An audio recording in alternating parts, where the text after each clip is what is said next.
Good afternoon. I'm Richard Bynum, head of the Corporate Responsibility Group at PNC, and I'm honored to be with you all today. We at PNC are committed to making business decisions that positively impact our communities.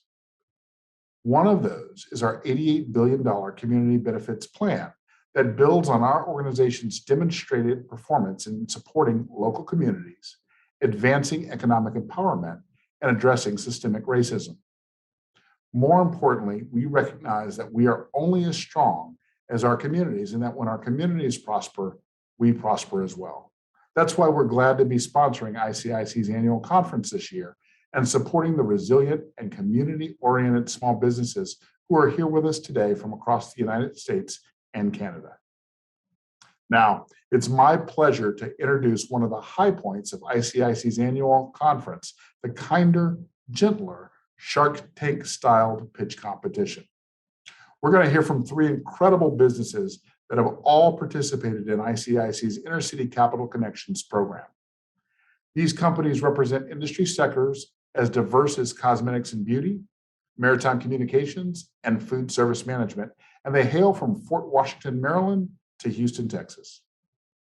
The business leaders that deliver their capital pitches to our panel of experienced small business lenders and other capital providers who will provide them immediate feedback.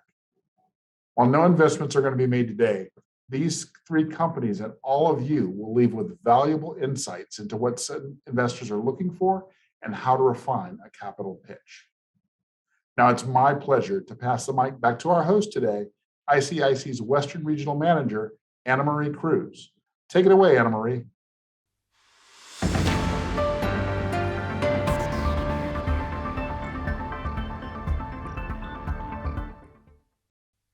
Hi, my name is Anna Marie Cruz, and I'm the Western Regional Manager at ICIC. I am thrilled to be hosting this year's Gentler, Kinder Shark Tank, an opportunity for three brave ICCC participants to give a capital pitch and then receive feedback from a panel of subject matter experts.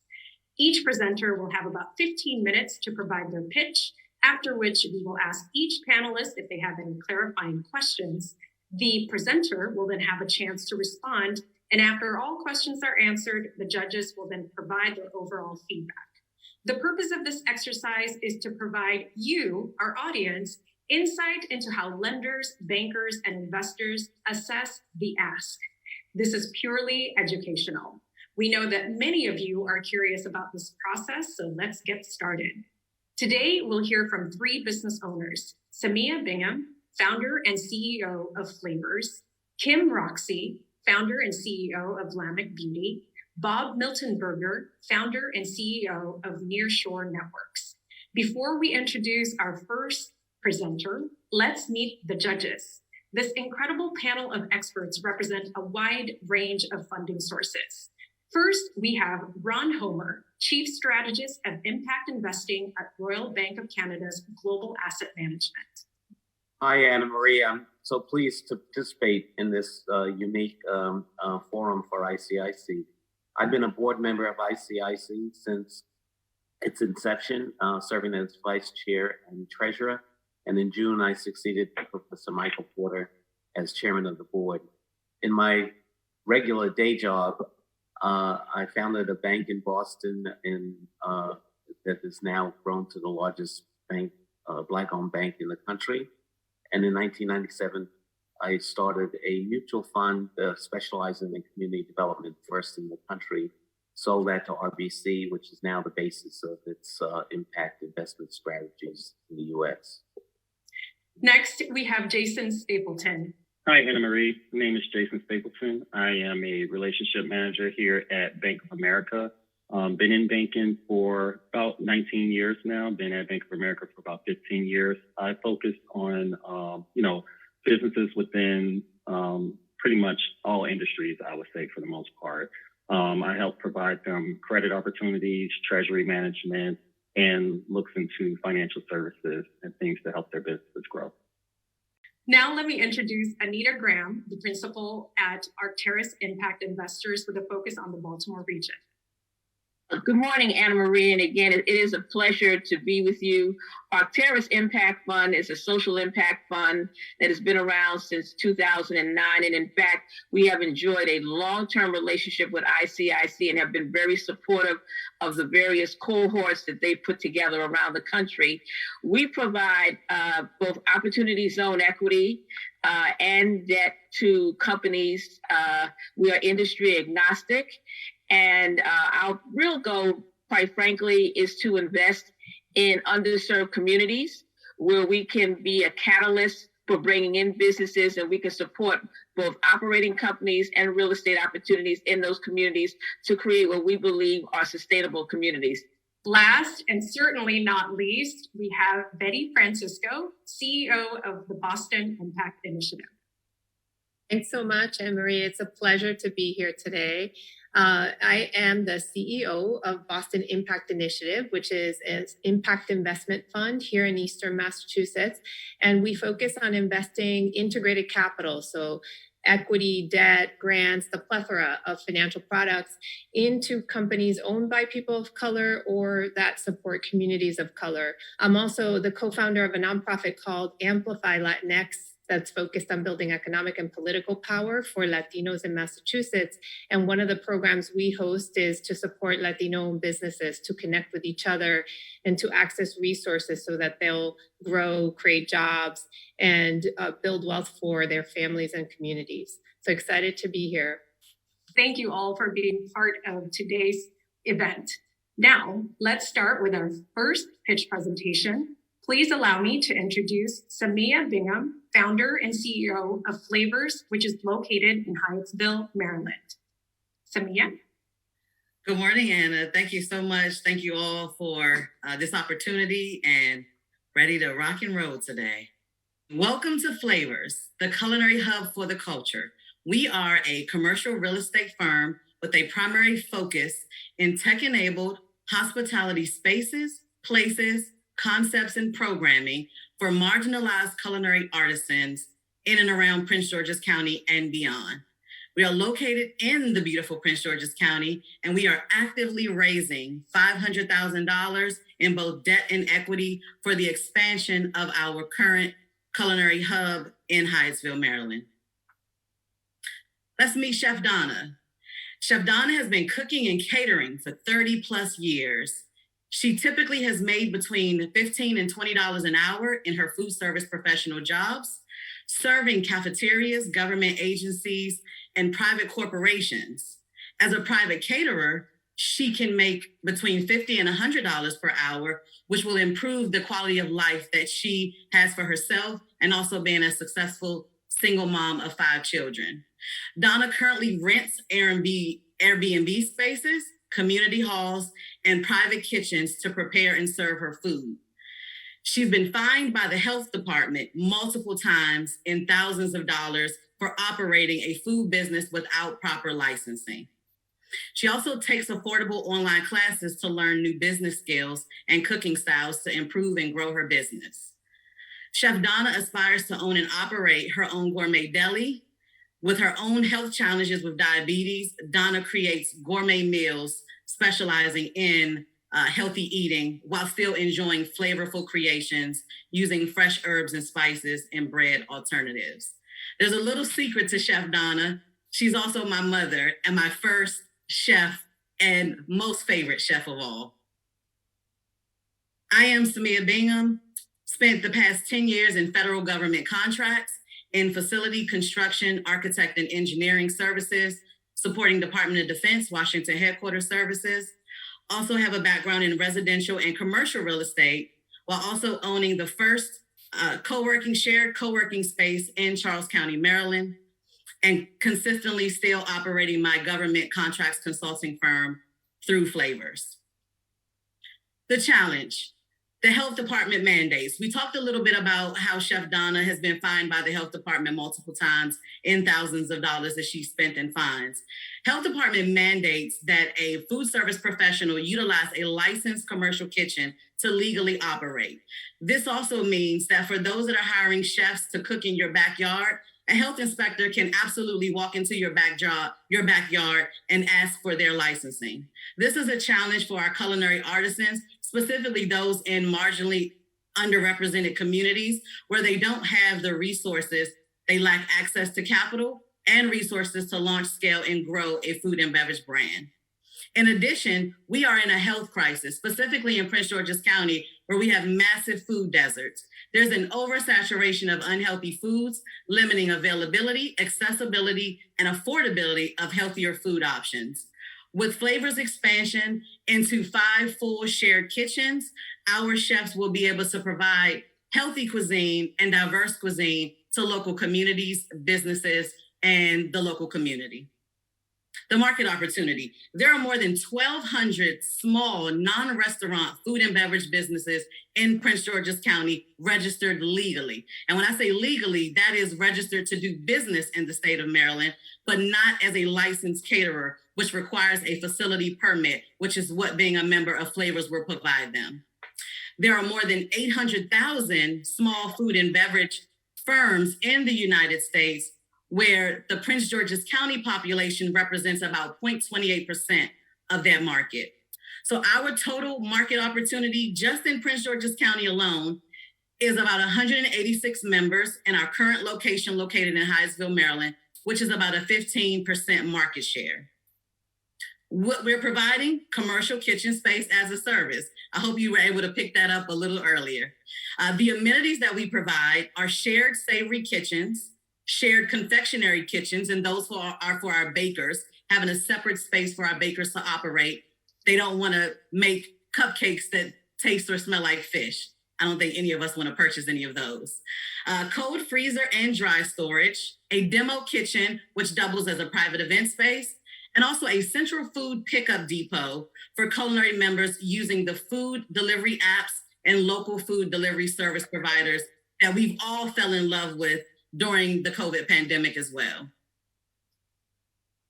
Our solution is Flavors, a private member-based, licensed, sanitary, and affordable shared commercial kitchen incubator and a workspace hub for food and beverage entrepreneurs in and around Prince George's County and beyond. Providing Maryland Health Inspected licensed kitchens, a digital platform which will connect our food and beverage members to local government, business, and direct-to-consumer clientele, minority representation in food and beverage so that our businesses can thrive just as those of the non-BIPOC community food and beverage brands. And also food startup development and support. With our signature 12-week food incubator and accelerator programs, including demo days with local retailers, farmers markets, pop-up local food events, and also those that wish to expand nationally, internationally. Flavors is situated to provide the necessary resources needed for culinary artisans to thrive in and through the BIPOC community. Our business model. So how do we make our money? So we make our money right now in 4 ways. Kitchen memberships, which is the crux of that. So this is where we provide monthly memberships. And remember, we are a membership-based community. So culinary artisans must be a member in order to utilize our services. So we have 4 tiers of pricing: launch, emerging, nights and weekends, and growth. This will allow chefs such as Chef Donna and all those that operate food trucks, bakery business, dessert manufacturing firms, and also consumer packaged good products to select the membership that meets their budget and also the stage in business that they're currently in to receive the support and services that they need to grow and thrive. Storage. Food storage is major.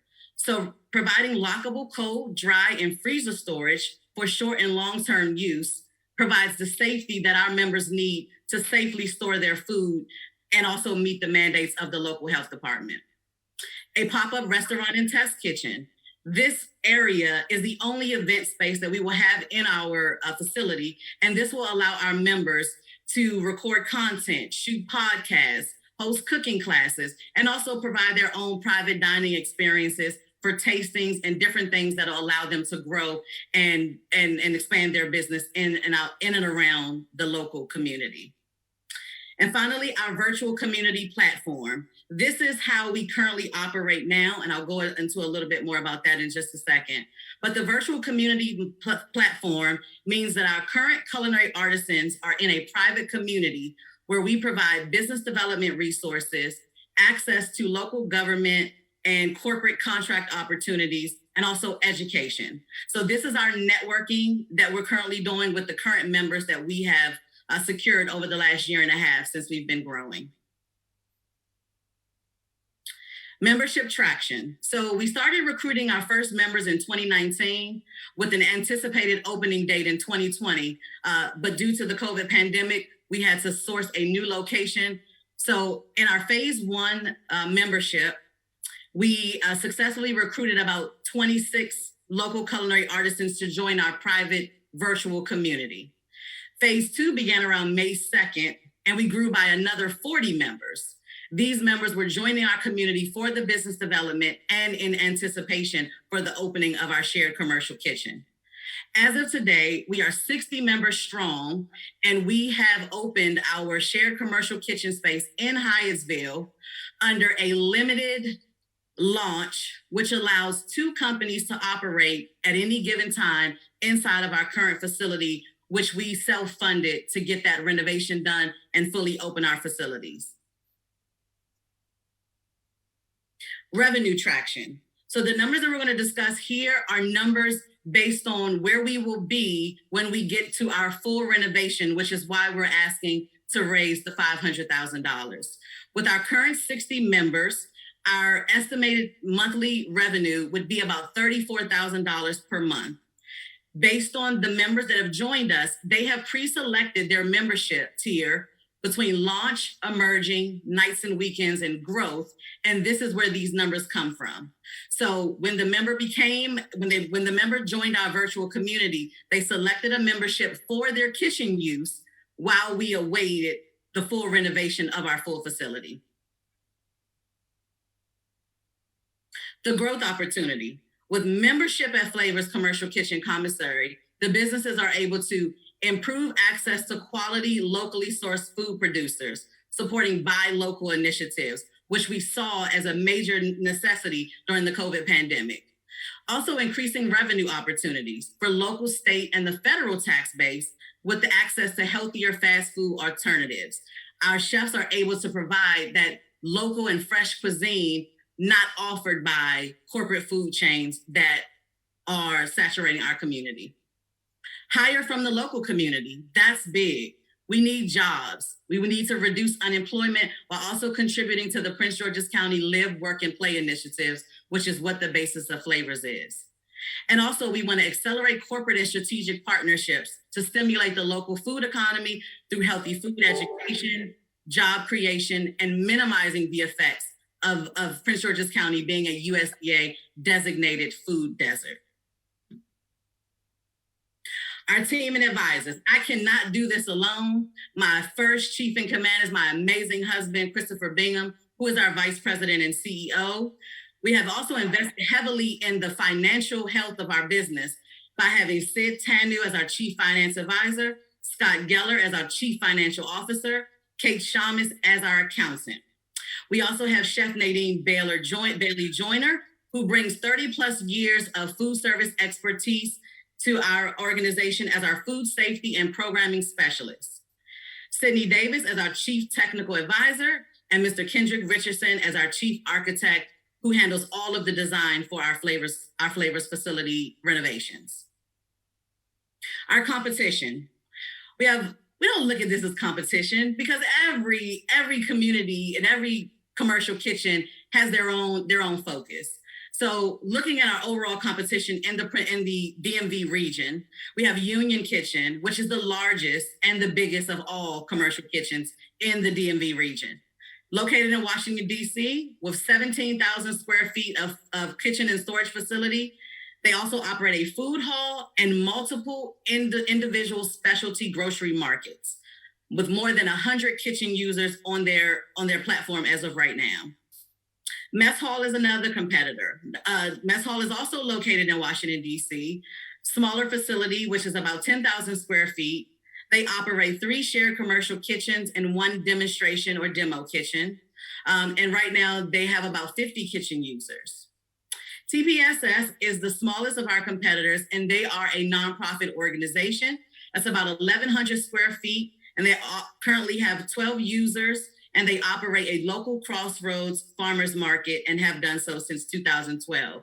So TPSS, we look to them as a competitor based on their programming, not on their footprint as far as their offerings in the commercial kitchen space. The Flavors location. We are located in Hyattsville, Maryland, in the University Town Center corridor of East-West Highway. The $500,000 will be used to build out the second generation restaurant space that we acquired in April of 2021. 2,974 square feet is what we currently operate in. Ample parking. We have mixed use commercial zoning. We have the right to install exterior building signage and also utilize our own minority certified licensed and bonded contractor for design and build out. Our team also includes our attorney, Gabrielle Ledbetter, and the lease, which we've already signed as of April 1st. And we open our doors officially on November 7th, welcoming our first group of kitchen users. The planned layout for the renovation. So we call this the phase 2. Phase 1 is what we self-funded. We spent about $150,000 between equipment and build out to build out the current phase, which we call our soft launch. And again, 2 companies can operate in our given kitchen. One company can operate doing curbside pickup. They can also prepare for offsite catering. The other company can host a private event on site, utilizing our private dining room that has tables and chairs. They can bring in their own decor and create their own pop-up restaurant or private dining experience exclusively in that dining room. With our phase 2 renovation, we will go from having the 1 single kitchen with the 2 cook stations to 5 full 24-hour operational kitchens, which is what you see here in the planned layout. So we have a storage, shared savory kitchens, a separate confectionery kitchen, and also our test kitchen pop-up private restaurant, which is the only public-facing space. All the other space is internal to our culinary artisan community, as well as our curbside pickup depot. The use of funds, construction design and build out is at $200,000. Kitchen equipment is at $116,000. We've already spent about $23,000 on kitchen equipment in our current soft launch. Marketing and opening salaries are about $82,000. So we'll be hiring 3 additional full-time employees to be employed at Flavors to manage the facility and help us increase our current clientele and of course increase the number of spaces that we own and operate. Working capital at $101,000, so a total of $500,000 that we're actively raising and interested in both debt and equity.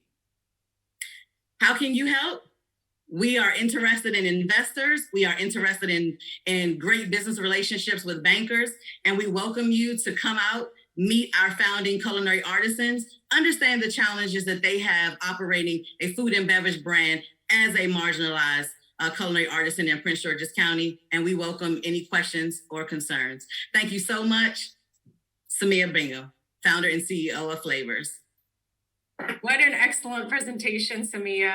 You have such an impressive background and equally impressive business of impact. So I know that our panelists are ready to dig deeper. So let's turn to them for their questions. Ron, let's start with you. First of all, thank you, Samia. It's a very exciting, interesting concept and timely. You mentioned that you were looking for a combination of equity and debt. What's the current capital stack structure of Flavors, and what combination are you looking for the $500,000? Currently, we're completely self-funded. I am the 100% owner and operator, so I have all of my equity I still own. As far as debt and equity, we're open to those conversations. We have been in conversations with M&T Bank for an SBA product. And then we also have met with some investors that are very interested in the concept. Thank you. Jason, let's go to you.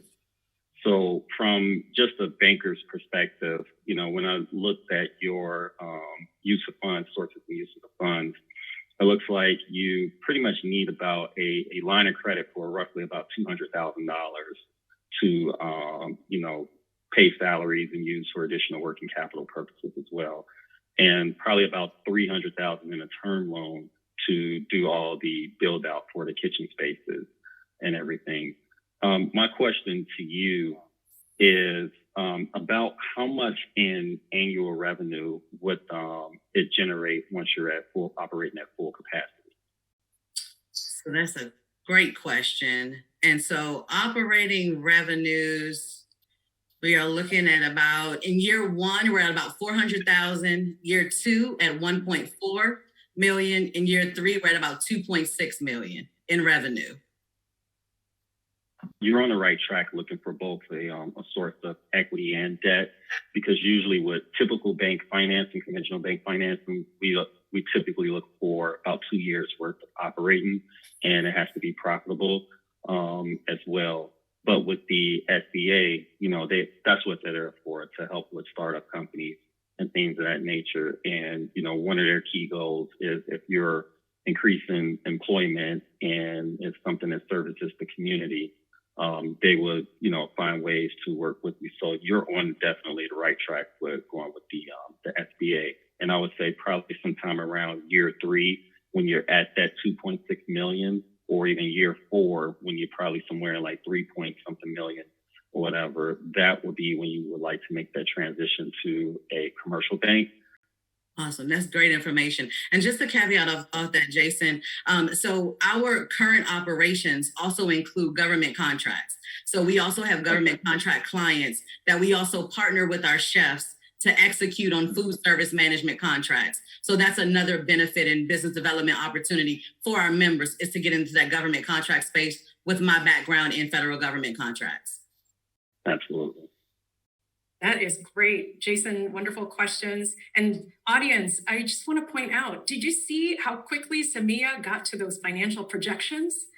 I mean, she was ready, right? So let's now move on to Anita for your clarifying questions.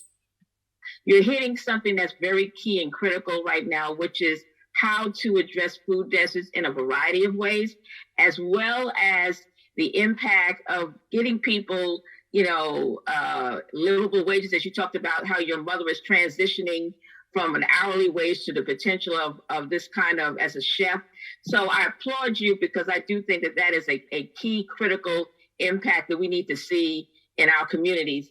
That being said, a couple of things that I want to kind of better understand. I know you talked about your revenue projections, and I'm real clear on how you're generating your revenue, but what are some of your key costs? So cash flow, our highest expenses, of course, are rent, probably being number one. And that's because we selected a space that is in a highly residential and retail an area. This particular business is better suited for an industrial park. However, I will spare you the details of how we look for space throughout the county, and also look to purchase buildings that didn't matriculate. So rent, of course, is major for us because we are in that retail space.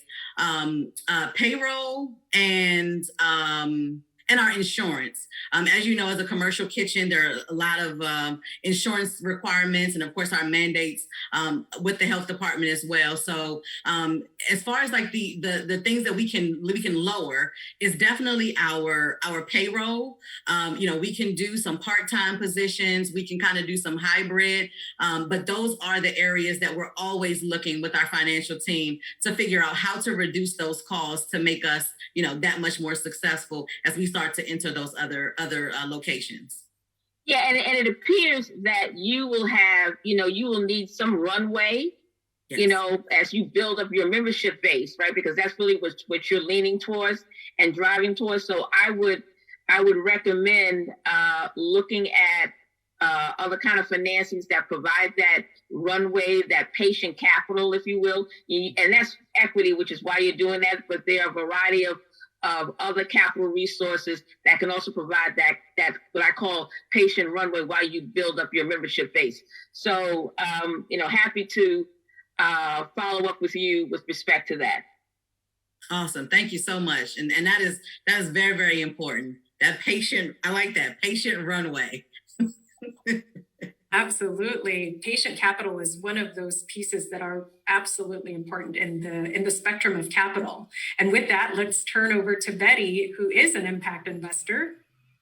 Yeah, so Samia, great presentation. And just, this is one of the areas that during COVID, right, we saw very, very much highlighted as far as food insecurity, the need to support more, opportunities to create healthy food options. And then we saw a plethora of new entrepreneurs wanting to get into the culinary space. So you are seeding new companies through this shared space that you're creating. So amazing work.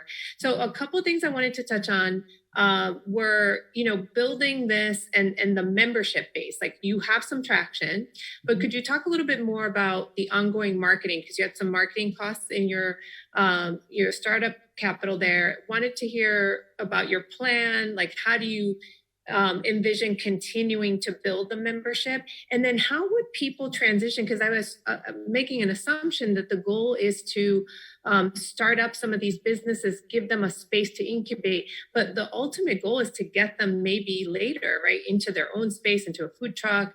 So there's going to be a cycle, right, of in and out.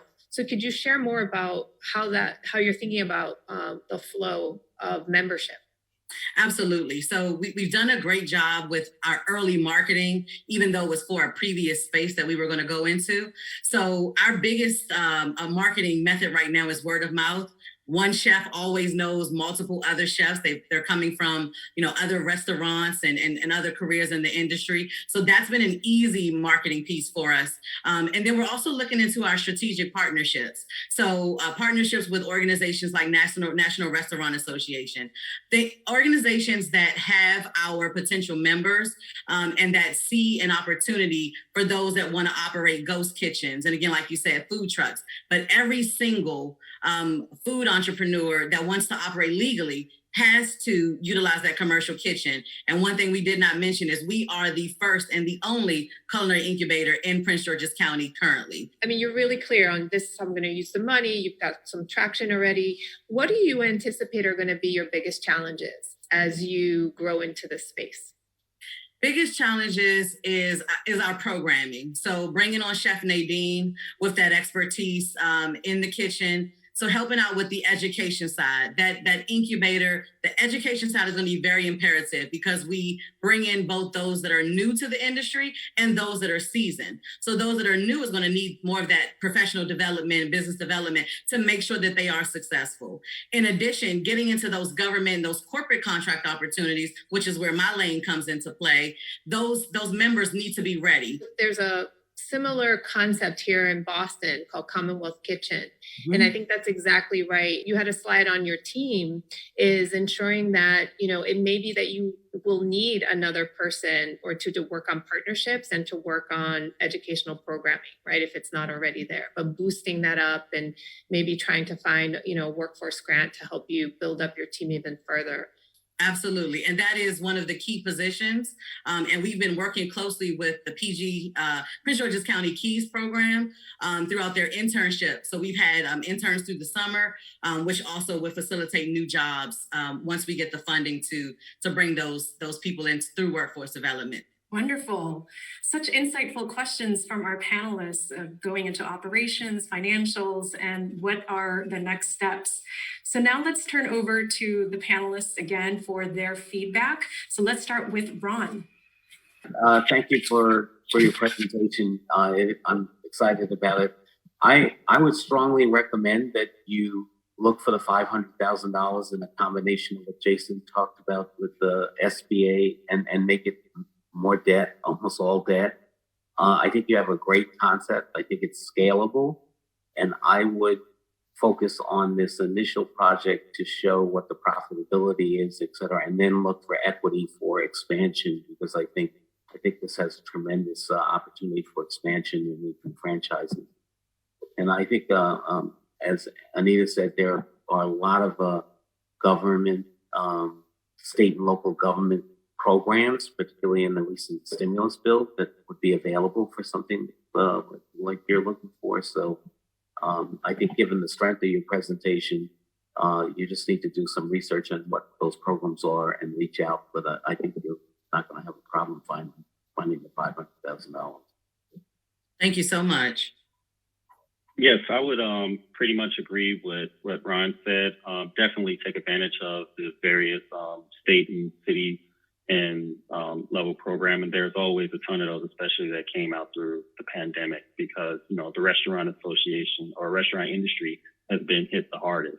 What you have is pretty much going to become a staple in a community. So the more networking that you do and capital raises that you do will be very important. Definitely look into the SBA 7A program to help leverage that. One of my questions for you, though, is with your membership, is that just a flat membership, or do you have a variable kind of membership? Yeah, so we have a tiered membership, which is 4 tiers. So launch being the lowest, and that is really to maintain their licensing and also gives them a couple of hours to come into the kitchen, get acclimated with being in a commercial kitchen environment, and then also just being able to do some testing of recipes and things like that. So we go from launch to emerging, which gives them about 30 hours a month. And then any of our tiers, they can also add additional hours in as an a la carte. So there's no cap to the hours. We're just more capped as far as occupancy and availability of space. So so there are 4 tiers to our membership based on the members' needs, and always can add additional hours on an a la carte basis. That's great. So I love it. Thank you so much. Thank you so much. Let's turn it over to Anita for your advice and insights.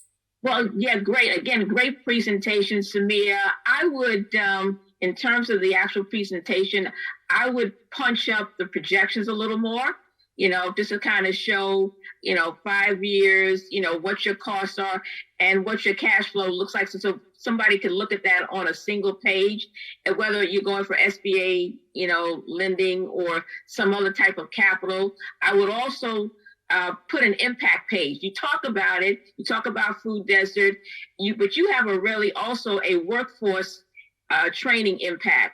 You know, in with some of the programs, especially that are here in the state of Maryland and in Prince George's County, having that impact page in there is going to be very important, you know, to folks who are looking at funding businesses like yours that have the combination of a good potential economic return as well as an impact. So I would just say, as you kind of look at your presentation, I would punch up those 2 slides. I love it. I really appreciate that. It's always that balance of trying to figure out how to give the numbers and still be succinct with your presentation. But I really appreciate that. And we'll make sure we add the impact page and the financials back in. Thank you, Anita. And now for the final feedback for this pitch, let's turn over to Betty.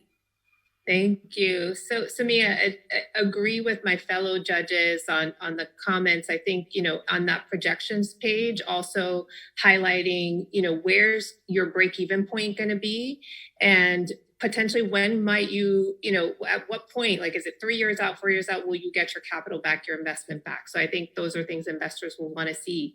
On the investor side, very much agree with Ron. Like, we, you know, this is something we want. We often tell our entrepreneurs, you want to preserve your ownership as much as possible. You're 100% owner, and so looking for financial products right now to fund this, you know, expansion that skewed more to debt, that doesn't take away, right, your ownership stake, or is non-dilutive, right? If it's equity, maybe there's a way to structure it so that eventually you can buy it back.